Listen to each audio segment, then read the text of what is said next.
ओ जिया ओ जिया कुछ बोल दो, अरे ओ दिल का पर्दा खोल दो, जिया हो।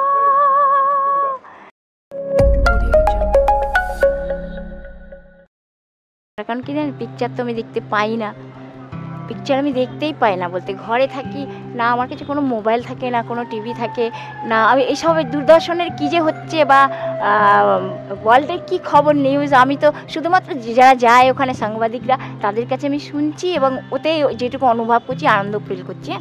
কিন্তু আমি যে নিজে চোখে দেখছি সেটা তো হচ্ছে না আমার পক্ষে সম্ভব, আমাকে দেখাচ্ছে না। মোবাইল যদি কারোর কাছে থাকতে, তার যতটুকু সময় হচ্ছে ওই সময়টুকুর মধ্যে সে আমায় দেখাচ্ছে যে এই হয়েছে। আদার্স আমি তো নিজের থেকে যে পার্সোনালিভাবে যে দেখছি বা দেখবো, ওটা তো হচ্ছে না। একদম একদম। তাহলে সেটা যতক্ষণ না হবে ততক্ষণ আমি কি করে জানবো যে আমার ব্যাপার নিয়ে এত কিছু হচ্ছে বাইরে, বাইরে যে যারা জানছে, আমাকে চিনছে, তুমি তাদেরকে জানতেই পারছো না। তো সেটা আমি জানতে, ওটাই আমার একটা খুব দুঃখ, এবং আমি যতক্ষণ না সেটাকে মানে জানতে পারছি ততক্ষণ এইরকমভাবে চলতে। একদম একদম একদম। লোকে বলে যোগ্যতা থাকলে মানুষ কোথায় না চলে যায়, কেউ বলছে লতা মঙ্গেশকর, কেউ বা বলছেন স্বয়ং মা সরস্বতী তার গলায়। আমরা সেই রানু দিদির সামনে দাঁড়িয়ে আছি। রানাঘাটের রানুদি আজ কলকাতা থেকে শুরু করে ভারতবর্ষ পেরিয়ে গোটা বিশ্বের দরবারে সুপারস্টার। আজ কথা বলবো সেই রানুদির সঙ্গে। দিদি কেমন আছো? খুব ভালো আছো, সে তো বোঝাই যাচ্ছে, কারণ গোটা নিউজ চ্যানেল, টেলিভিশন, ফেসবুক, আমার কয়েকজন বন্ধু যারা আমেরিকায় থাকে তারাও বলছে রানুদির গান শোনার জন্য তারা পাগল। গত এক সপ্তাহে তোমার জীবনের একটা দারুণ পরিবর্তন এসছে, তো এটা কিরকমভাবে এনজয় করছো? খুব ভালোভাবে, খুব সুন্দরভাবে। যদি বলি গত 15 দিন আগে তোমার জীবনটা কেমন ছিল আর আজ কেমন হয়েছে? না, অবভিয়াসলি তার থেকে অনেক ইমপ্রুভ হয়েছে, তার থেকে অনেক পরিবর্তন হয়েছে আর কি। কারণ কি এটা সাডেনলি হয়েছে, আচমকা বলে যাকে, মানে পরিবর্তনটা আচমকা হয়েছে। কারণ আমি তো নিজেও আশা করতে পারিনি। আমি জানি আমি ভালো গাইতে পারি, তথাপি মানে এই কথা বলা, এই যে মানে পরিস্থিতি, সিচুয়েশনটা ভালোর দিক দিয়ে বলছি, খারাপের দিক দিয়ে না, যা কিছু ভালো, এই ভালোটা আমার জীবনে আসবে আমি সেইটা তো মানে ওই সময়টাই ভাবতে পারিনি যে আমার জীবনে মানে হঠাৎ করে এই যে এত সুন্দরভাবে আমাকে পেশ করতে হবে, বা আমি কথা বলবো, বা আমার এগুলো শুনবে, বা আমি গাইতে পারবো, মানে এইভাবে গাইবো, সবাই জানবে, এইটা ওই সময় ভাবিনি। ওই সময়টা কেন, ওই পরিস্থিতিতে তবে মনে আশা রাখতাম যে কখনো না কখনো, কোনো না কোনো সময় আমি ঠিক এই নিয়ে আগাবো, এইটা আমার মনে বিশ্বাস ছিল এবং আছে। আচ্ছা, তো একটা কথা বলো, প্রতিদিনের জীবনে সকাল থেকে রাত, এটাতে কতটা পরিবর্তন এসছে? সকাল থেকে রাত, ভালো, মানে পরিবর্তন এসছে। যেমন ধরুন মানে রাতে যখন ঘুমিয়ে যায় তখন আর কিছুই মনে থাকে না, তাই তো। তারপরে সকাল হলে আবার চিন্তা যে এবারে কাজ, ঘরের যে সমস্ত কাজকর্ম সেগুলো সারতে হবে, এবং ইচ্ছা খুব হয়েছিল আমি আজকে চার্চে অ্যাটেন্ড করবো, মানে আসবো, এটা মানে মনে ইচ্ছে, কিন্তু হলো না সেটা। তো যেহেতু আজ সানডে, মানে রবিবার, সেই হিসেবে আমি ভেবেছিলাম আজকে এখানে আসবো, কিন্তু ভাবলে তো হবে না, তার আগে দিন দিয়ে সব কিছু মানে তৈরি থাকতে হবে, সেটা হয়নি। আর একটা কথা হচ্ছে যে আর যদি বা হতো, তার সেই ধরনের মানুষ আমার সঙ্গে তো ছিল না। রাত্রে কথা বলছি, যদি থাকতো তাহলে হয়তো আমি সকালবেলায় অ্যাটেন্ড করতে পারতাম, মাসে মানে আপনার গির্জের চার্চে আসতে পারতাম, তো সেটা হয়নি। আমার আরও বেশি থ্যাঙ্কস জানাতাম, ধন্যবাদ জানাতাম যে আমার জীবনে তুমি যে কার্যকারী করেছিলে বা করছো, এই বা আগেও আরও করবে, সেগুলোর জন্য ধন্যবাদ অবশ্যই তাকে জানাতাম। তারপরে আমার যে আপনারা মানে দর্শক শ্রোতা বা যারা আমাকে এসব ব্যাপারে অনেক সাহায্য করেছেন, হেল্প করেছেন, বা আমার এই কলাটাকে তাদের সামনে তুলে ধরেছে, বলতে বাধ্য হয়েছি, বলছি, এর জন্য আপনাদের সহযোগিতা, আপনাদের কাছে আমি প্রথমে ভগবানের কাছে অতি কৃতজ্ঞ, ছোটোবেলার থেকে নিয়ে আজ পর্যন্ত, এবং আজকেও আমি প্রত্যেকের কাছেই কৃতজ্ঞ এই সমস্ত ব্যাপারের জন্য। ধন্যবাদ প্রত্যেককে। স্পেশাল থ্যাঙ্কস কাকে দিতে চাইবে? মানে থ্যাঙ্কস ভগবান, রাইট, ভগবানকে দিতে চাইবে। আচ্ছা, একটা কথা বলো, আমি কয়েকদিন আগে টেলিভিশন ইন্টারভিউতে দেখলাম তুমি বলেছো যে ছোটবেলায় অনেক অনেক ছোটবেলায় মা বাবাকে হারিয়ে ফেলেছো। তো এই একটা একাকিত্ব অবশ্যই একটা বাচ্চা ছেলে বা মেয়ে যেই হোক তার ছোটবেলায় মা বাবাকে হারানোর ফলে হয়ে থাকে। সেই একাকিত্ব থেকেই কি একটা গানের আবির্ভাব জীবনে, নাকি গানটা ছিলই? গান ছিল, গান আমার সঙ্গে ছিল, কারণ কি আমি যত বড় হয়েছি ছোটোবেলার থেকে তো গানটাকে স্মরণ করছি। বিশেষ করে ওই যে সোর পিকচারের গানটা থেকে আমার জীবনের কিছু কাহিনী যত সম্ভব শুরু হয়েছিল। তো সেটা তো আমি নিজেও জানতাম না, কিন্তু গানটা শুনলে সত্যি আমার অনেক প্যাথেটিক, অনেক দুঃখ মনে হয় যেন আমি কিছু ওই ফ্যামিলির সঙ্গে বিলং ছিলাম বা সম্পর্ক ওই ফ্যামিলির সঙ্গে। হিন্দি গান, সোর পিকচারে। তো জানি না কেন গানটা আমাকে যখনই আমি মানে গানটা শুনি, মানে রেডিওতে বললেন বা মোবাইলে বা যে কোনো যেখানেও শুনলে পরে আমার অটোমেটিক আমার অ্যাটেনশন ওখানে চলে যায়, মানে আমার মনটা ওখানেই চলে যায় আমি যাতে সত্যি গানটা শোনার মতো। কারণ আমার জীবনে ঠিক ওই রকমই ঝড়, মানে ওই গানটা দিয়ে আমার জীবনে অনেক কাহিনী শুরু হয়েছে, তাই জন্য বলছি। তো আরেকটা বিষয়, এটাও সোশ্যাল মিডিয়ার থ্রুতেই জানতে পারলাম যে তোমার মেয়েকে তুমি বহুদিন আগে হারিয়ে ফেলেছিলে, আবার 12 বছর পর সে ফিরে এসেছে। তার ঘটনাটা যদি একটু বলো, সে হারালোই বা কি করে, ফিরলোই বা কিভাবে? সে হারায়নি, আমাদের যেই মানে 8 বছর বা 10 জানি না, আমি কিছু বছর আমাদের মধ্যে গ্যাপ, ও দূরে থেকে আমাকে কন্ট্যাক্ট রাখতো এবং আমার সঙ্গে কথা বলতো, বা প্রতিবেশী কেউ ছিল যে আমাকে এই ব্যাপারে সাহায্য করেছিল বা করে।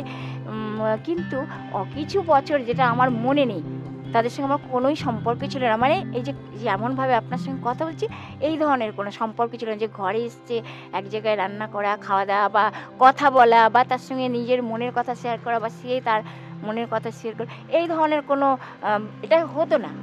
টোটালি একদম এটা মানে স্টপ ছিল, বন্ধ। মানে আমি এর থেকে অনেক বঞ্চিত ছিলাম, এইসবের থেকে। এই হচ্ছে কথা। আচ্ছা, এই পাড়ার একটা শয়তান ক্লাব বলে ক্লাব আছে, আজ এই শয়তান ক্লাব মোটামুটি ভগবান হয়ে গেছে, অন্তত তোমার কাছে তো বটেই। তো এই শয়তান ক্লাব সম্পর্কে কি বলবে? মানে তারা তো এখন তোমাকে হেল্প করছে, এটা বোঝাই যাচ্ছে, সবাই তোমার পাশে আছে। তারা এর আগে কতটা তোমার জীবনে অবদান ছিল বা এখন কতটা রাখছে? কথা হচ্ছে যে আমি বেগপাড়াতে গিয়েছি মৌখিক, মানে কোনো স্টেজে নয় বা ইয়েতে নয়, কিন্তু এর আগেও গিয়েছি। মানে ধরুন চার্চে হয়তো কেউ বললো একটু গান করো, ওই কোনো মহিলা ব্যাচে হয়তো বললো, গান করেছি যিশুর গান।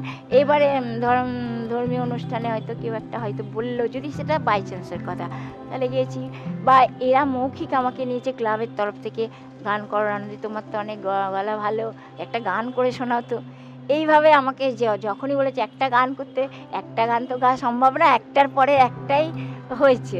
কিন্তু ওরা যদিও নামটা ওদের শয়তান ক্লাব, বাট ওরা গানগুলো আমার সব তুলে রেকর্ডিং করেছে। এবার এই ব্যাপারটা ওদের মারফত থেকে হয়েছে কি, সত্যি আমি রেলওয়ে স্টেশনে বসেছিলাম, হঠাৎ সে আমাকে ছেড়েছে। এদের দ্বারা হয়তো হয়নি, কারণ ওটা হয়তো তখন সময় হয়নি, তার জন্য এরা পারিনি। নাহলে এরাও অনেক আমার মানে রেকর্ডিং ঠিক না, মোবাইলে তুলেছে প্রচুর গান। হ্যাঁ, প্র্যাকটিস করিয়েছে, না এই গানটা গাও, ওই গানটা করেছি গান, এই হচ্ছে ব্যাপার। আচ্ছা, আরেকটা প্রশ্ন, লতা মঙ্গেশকরের একটা গান গেয়েছিলে তুমি, এক প্যার কা নগমা হ্যায়, যেটা থেকে আজকে সোশ্যাল মিডিয়া ভাইরাল টোটাল ওই গানটাই। তো এই গানটাই কি প্রিয় গান নাকি অন্য গান প্রিয় না? কেন, এটা হচ্ছে একটা ইমোশনাল বা দুঃখ, প্যাথেটিক, যেটা মানে আপনি বুঝুন না, কোনো পরিবার থেকে তার সন্তান বা মা বাবা যদি আলাদা হয়ে যায়, ছোটোবেলায় বলার বড় মা বাবার সম্পর্ক বা সন্তানের সম্পর্ক তো কোনো শেষ হয় না। যদিও হয়তো এক জায়গায় থাকাকালীন অশান্তি ঝগড়া হয়, কিন্তু আসলে হৃদয় থেকে সে সম্পর্কটা সহজে মোছে না। মোছে কি? আপনারা প্রত্যেকে তো কোনো না কোনো পরিবার থেকেই বিলং করেছেন বা করেন, তো আপনি বলুন, তো হয় না। কিন্তু এটাকে যদি ঝগড়ার মাধ্যমে হোক বা কোনো অশান্তির মাধ্যমে বা জোর করে হোক তাকে আলাদা করা হয়, তাহলে কিন্তু কি হয়, সেই পরিবারটা পারে না সেটা সহ্য করতে। এই হচ্ছে ব্যাপার। আচ্ছা, একটা অনুরোধ ছিল, যেটা হচ্ছে তোমার প্রিয় একটা গান গাইবে, অল্প 2 লাইন গাইবে? আচ্ছা। जिया जिया कुछ बोल दो, अरे ओ दिल का पर्दा खोल दो, जिया जिया जिया कुछ बोल दो, टा टा टा, अरे ओ दिल का पर्दा खोल दो, आहा हा हा हा, जब प्यार किसी से होता है यूं ही दर्द सा दिल पे होता है। तुम एक हसीन हो लाखों में, भला पाके तुम्हें कोई खोता है। कि जिया हो जिया जिया कुछ बोल दो, अरे ओ दिल का पर्दा खोल दो। রানাঘাটের বেগুপাড়ার বাসিন্দা রানুদির সাথে এতক্ষণ কথা বলছিলাম, কিন্তু এই রানুদি যাদের তত্ত্বাবধানে আজকে রানুদি হয়েছেন, মানে যারা তার গানকে গোটা বিশ্বের দরবারে প্রেজেন্ট করেছেন, তারা হচ্ছে শয়তান ক্লাবের কিছু মেম্বার্স। সেই শয়তান ক্লাবের এক মেম্বার আমাদের সাথে রয়েছে মিঠুদা, তার সাথে কিছুক্ষণ কথা বলে নেব। দাদা, প্রথমে জানতে চাইবো রানুদিকে নিয়ে আপনাদের ভবিষ্যৎ প্ল্যান কি, মানে কতটা আশাবাদী, তাকে নিয়ে কি করতে চাইছেন? অ্যাকচুয়ালি আমরা যখনই এখানে বিকালে বসি ওনার নিয়ে আলোচনা হয়। কিছুক্ষণ আগে উনি যে বললেন একটা স্মার্টফোনের ব্যাপারে, ওটা নিয়েও আলোচনা চলছে। ওনার যে পেপার ওয়ার্কটা হয়ে যাবে, ওনার নামে সিম কার্ড করে স্মার্টফোন দিয়ে ওকে দেওয়া হবে, ওটা নিয়েও আলোচনা চলছে। ডেইলি আমরা প্ল্যানিং করি ওর আপডেট কী করে হবে, ওর একটু খাওয়ার বিষয়, ওর একটু ডক্টরের বিষয়, ওর একটু বিষয়, হয়তো তপনদা গেল, কেউ মেম্বার গেল, খাওয়া নিয়ে যায়, ঠিক আছে, কোনোদিন আমি নিয়ে যাই, এইভাবে ওনাকে টেক কেয়ার করা হচ্ছে। আর যেটা উনি বলছিলেন যে সবাই দেখে যায়, সবাই করে যায়, কিন্তু কেউ আর মানে ফাইন্যান্সিয়ালটা সাপোর্টটা দেয়, ঠিক আছে। তো আমাদের দ্বারা যতটা হচ্ছে করছি, তো এইবার আপনাদের তরফ থেকে ওপর থেকে মানে কিছু একটা মিডিয়া সাপোর্ট চাইছেন। একদম হ্যাঁ, ওইটা আমাদের স্পেশাল দরকার। প্লাস আর কি বলবো, যে মানে উনি যে হিস্টোরিগুলো সেগুলো সব ট্রু। আর যে আমাদের ছেলেপেলে যে কাজ করছে, শয়তান স্পেশালিস্ট তপনদা প্লাস মেম্বাররা, সব শয়তান ক্লাবের মেম্বাররা জড়িয়ে করছে। কিছু আমাদের এদিকে ওদিক দিয়ে সাপোর্ট এসছে, যেমন সার্টিফিকেট বানিয়ে দিয়েছে, করে দিয়েছে। তা ওনার স্মার্টফোনটা হয়ে যাবে খুব তাড়াতাড়ি, ওটা আমরা চেষ্টায় রয়েছি, হয়ে যাবে খুব তাড়াতাড়ি। ওনার ডকুমেন্টসটা হয়ে আধার কার্ড হলে, এটাই আমার অনুরোধ, ওনাকে একটু উপরে তুলে দেন প্লিজ। আর কিছুক্ষণ আগে আপনি বলছিলেন কালার্স বাংলায় ওনাকে একটা অনুষ্ঠানে দেখা। সরি, কালার্স বাংলায় উনি রসি আগরওয়াল, উনি অলরেডি অফার পাঠিয়েছে। উনি তা আমাদের ডিমান্ডটা যেটি আধার কার্ড আর কোনো একটা ডকুমেন্টস, তো উনি পাঠিয়েছে। ওনার ফ্লাইটে যাওয়া আসা টোটালি খরচ উনি প্লে করবে সব কিছু, উইথ মাধুরী শো। তা মাধুরীর দুটো গান ক্লিপ করে অলরেডি পাঠানো হয়েছে, ম্যাডাম বলেছে সুপার, তো ওরা অফার করেছে অলরেডি। ধন্যবাদ। তো কথা বলছিলাম মিঠুদার সাথে, আমরা হয়তো কিছুদিনের মধ্যেই কালার্স বাংলায়, মানে ভারতবর্ষের অন্যতম বড় টেলিভিশন কালার্স বাংলা, সেখানে রানুদির গান শুনতে পাবো। আর অনেক অনেক শুভকামনা রানুদির জন্য, আশা করি উনি অনেক অনেক দূর যাবেন। তো তুমি কি বলতে চাইবে, এত মানুষ তোমার গান শোনে, এত মানুষ তোমাকে চেনে এখন, তুমি তাদের উদ্দেশ্যে কি বলতে চাইবে? মানে তোমার কোনো মেসেজ আছে তাদের প্রতি, যে তুমি আপনারা এটা করলে বোধহয় তোমার এটা ভালো হবে, মানে তুমি তোমার গানটাকে কন্টিনিউ করতে পারবে। অনেক কিছু দরকার তার জন্য, একটা রেকর্ডিং স্টুডিও চাই, এটা চাই সেটা চাই, মানুষের ফিনান্সিয়াল সাপোর্ট চাই, সব রকম সাপোর্ট দিলেই সম্ভব। তো তুমি আমাদের দর্শক হোক, বা আমাদের দর্শক শুধু নয়, এটা এই ভিডিওটা গোটা ইন্টারনেটে ভাইরাল হবে, সবাই জানতে পারবে। আমি বলছি তাদের কাছে তুমি কি চাইবে, যেটা তোমার গানটাকে এগিয়ে নিয়ে যেতে পারবে? আমি তো এই চাই যে আমি যেন তাদের সঙ্গে কন্ট্যাক্ট করতে পারি, মানে কথায় তাদের উত্তর দিতে পারি, এবং যে বাইরে যে জগৎটাকে সেটা জানার জন্য আমি দেখতে পাই। কারণ আমি তো যা কিছু সেগুলো শুধু শুনি। যেমন কি কোন একটা মহিলা ছিলেন, যে আমার মানে ওই আপনার রেলওয়ে স্টেশন থেকে যেভাবে আমার পরিচয়টা দিয়েছিল, তো তার সে পরিচয় দেওয়াটার যে বলার যে একটা তরিকা, মানে স্টাইল, ওটা সত্যি করে খুবই সুন্দর। এখন আমি তাকে তো চোখে দেখিনি, তার ছবিটা তো আমার মোবাইলে দেয়নি, বা সে আমাকে আমি তার সঙ্গে কথাও বলতে পাইনি, কারণ আমি তো তাকে যেহেতু জানি না, জাস্ট তার গলাটা শুনেছি। কিন্তু সেইভাবে যেভাবে ইন্ট্রোডিউস মানে পরিচয় করিয়েছে, মানে রানুদি বলে, তো সে ওই পরিচয় যে বলার যে স্টাইল, মানে তরিকাটা, ওটা সবার কাছে থাকি না এবং পারে না সবাই। তাই আমি সেটাকে অনুভব করছি। সবার কথা মানে সবাইকে ভালো লাগতে পারে, কিন্তু ভালো লাগার মধ্যেও একটা কিছু থাকে, কমি থাকে, এত ভালো থাকে, এত বেশি থাকে না। তো এইগুলোকে মানিয়ে চলা, বা এইগুলোকে সঙ্গে নিয়ে চলা, বা এইগুলোর মধ্যে দিয়ে পার হওয়া, এটাও তো আমাকে দেখতে হবে। তা এর জন্য যে আমার কাছে একটা এমনই সাপোর্ট ইয়া ফির এমনই কোনো একটা মানে মোবাইল, যেটার দ্বারাই আমি মানুষের সঙ্গে নিজে কথা বলতে পারবো। আর বিশেষ করে যাদের একটা মোবাইল পেলে তোমার খুব ভালো হয় এই মুহূর্তে, তাহলে তুমি নিজের গানটাও নিজেই শুনতে পারবে আর দেখতে পারবো না যে কি হচ্ছে আসলে ব্যাপারটা, বাইরের জগতের কথা বলছি, যেটা আমি ছোটবেলা থেকে আজও পর্যন্ত সত্যি আমি বড় হয়েছি কিন্তু বাইরের জগতে। আজ আমি যখন ওই ওনাদের সাথে ক্লাব থেকে যখন আমাকে নিয়ে গেছে, মানে ওই কলকাতায় গেছি, এত মানে যাওয়ার সময় সত্যি আমার মনে অনেক দুঃখ। আমি ভাবছি যে আমি কি জানি না কি গাইবো, এবং এত দুঃখ নিয়ে কি গানই বা গাইবো সেই ভাবছিলাম, ভিতরে কান্না, যেন কত একটা দুঃখ মনের মধ্যে। এবারে অনেক দূর কলকাতার কাছাকাছি প্রায় বলতে গেলে, আমি জায়গাটা চিনা, যাই হোক ওখানে কোনো একটা বিড়াল অথবা কোনো কুকুর গাড়ি চালাচ্ছিল, কুত্তা, তো সে তার ড্রাইভিং দেখে যে ড্রাইভার সেও হেসেছে এবং পাশে যে দুজন ওরাও হাসে, ওদের হাসি দেখে আমিও হাসছি, মোটামুটি 3 জন কি হাসি হঠাৎ। তো আমার মনের মধ্যে তখন থেকে দুঃখটা দূর হলো, মানে যে আমি ভাবলাম আমার দুঃখটা দূর হয়ে গেছে। এবার যখন কি হলো, যখন আমি কলকাতায় গিয়ে ওই যেখানে আর কি আমার ইন্টারভিউ জন্য নিয়ে সেখানে যখন পেয়েছিলাম, দেখলাম কত সুন্দর পরিবেশ, মানে ঘর বাড়ি যেগুলো বিল্ডিং বা কোয়ার্টার যাই হোক, ওগুলো এত সুন্দর, মানে পরিবেশটা এত সুন্দর, এবং গায়কদের জন্য ওটা ওই রকম জায়গা সত্যিই খুব প্রয়োজন। তাহলে কি ক্যাচর ম্যাচর চেঁচর চিল্লি এর থেকে এবার গাইতে গেলে যদি এইগুলো সামনা করতে হয় বা এগুলো সহ্য করতে হয়, তাহলে কঠিন হয়ে যাচ্ছে না জীবনটা, মানে এই সমস্ত সরাতে বাকি গানটাই হচ্ছে না। এবার এইগুলো শেষ করবো বা কি শুরু করব, তখন একটা কনফিউজ, এত ফের একটা মানে তালভিলকি কি বলে বাংলায়, তালভিলকি বলে, এরকম কিছু সৃষ্টি হয়ে যায়। তো অথবা আমি যে নিজে থেকে কথা বলে অমুক জায়গায় যেতে হবে বা কবে যেতে হবে, তার জন্য আপনি তপনদার সঙ্গে কথা বলুন বা আমাদের ক্লাবের মেম্বার আছে তাদের সঙ্গে কথা বলুন, আমি নিশ্চয়ই যাব। এতটা বললে তো ইনাফ, তারাও শুনছে আমার আওয়াজ, এবং আমিও বুঝছি যে ব্যক্তি আমাকে, যার ব্যক্তির দ্বারা আমি সেখানে যেতে পারবো বা যাচ্ছি।